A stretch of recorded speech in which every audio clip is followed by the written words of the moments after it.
ini korang boleh adalah studio yang baru tapi sangat-sangat best, okey. Dia punya fotografer yang sangat profesional.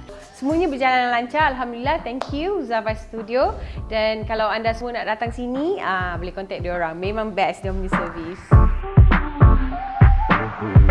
Kalau macam korang kalau nak photoshoot, nak gambar yang best, menarik untuk iklan produk korang boleh DM je Huzeifa Studio. So kalau korang cari studio yang best untuk buat photoshoot you all punya produk, you all boleh datang west saja Huzeifa Studio di Setia Alam. Dan harga dia pun murah, okey. Dan pun dah habis buat photoshoot hari ni, sangat-sangat berbaloi, sangat-sangat puas hati. Thank you to Huzeifa Studio. Dan jangan lupa dapatkan AY Breathshop.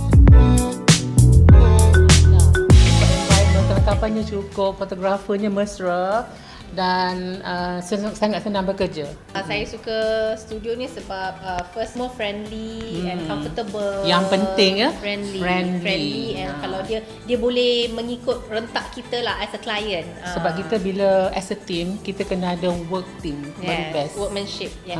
Yes. Assalamualaikum. Nama saya Iman. Saya Syah. We're loving it. They are very friendly. Thank you so much for having us and being so assisting. And You guys did a good job. Maybe shoot dekat sini kami suka sebab senang nak berbincang, senang nak deal pada mula, and then bila kita datang untuk photoshoot everything is ready, kita just cuma tambah sikit-sikit je. So Huzeifa team yang buat semua. Dia just add on barang kita sikit-sikit je. So senang.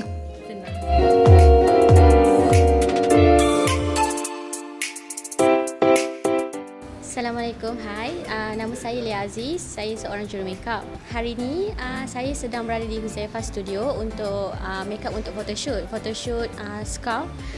Pada pendapat saya, kelebihan Huzeifa Studio ni best sebab dia ada banyak ruang yang besar, dia amat selesa dan dia ada banyak backdrop, photographer friendly. Memang best lah studio ni. Okey, korang jangan lupa datang Huzeifa Studio ni untuk photoshoot apa-apa produk, photoshoot corporate, fashion, family, apa-apa saja. Kalau nak tengok diorang punya testimoni ataupun jenis gambar-gambar, boleh follow Instagram Huzeifa Studio. Okey, sekarang ini kami berada di Huzeifa Studio. Pengalaman kami di Huzeifa Studio ni sangat menyeronokkan.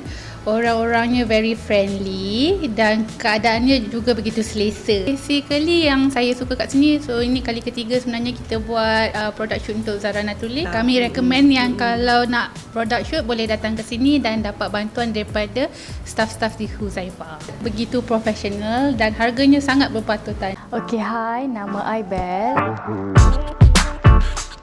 Hari ni kita shoot profile, means untuk kita punya profile dan dia tunjuk cara-cara modeling. Dekat sini yang Bel rasa dia banyak tunjuk ajar lah. Selain dia bukan macam ajar kita, dia bagi kelainan pertolongan yang buatkan kita rasa lebih selesa. And paling penting sekali, gambar-gambar dia tak pernah mengecewakan. Thank you. Kita pun dah go through Instagram, tengok diorang punya post-post yang sebelum ni. So rasa macam menarik sangat. Gambar dia memang at first look je kita dah macam impress. So terus contact diorang. Memang really puas hati sebab studio dia dengan staff-staff yang very friendly. So kita tak rasa awkward walaupun kita baru first time nak photoshoot ke apa ke. So kita rasa macam very selesa kat sini dengan diorang semua. Steffi and I, we had a shoot in Huzeifa Studio and the experience was great. We shot our new collection and which is called Earthy Tones, and we had a great time. It was perfect. Definitely. Did you have fun, Steffi? Very much. Yeah. And Steffi also learned how to pose and she wore a hijab for the first time today. Correct. Yes. Some awesome environment.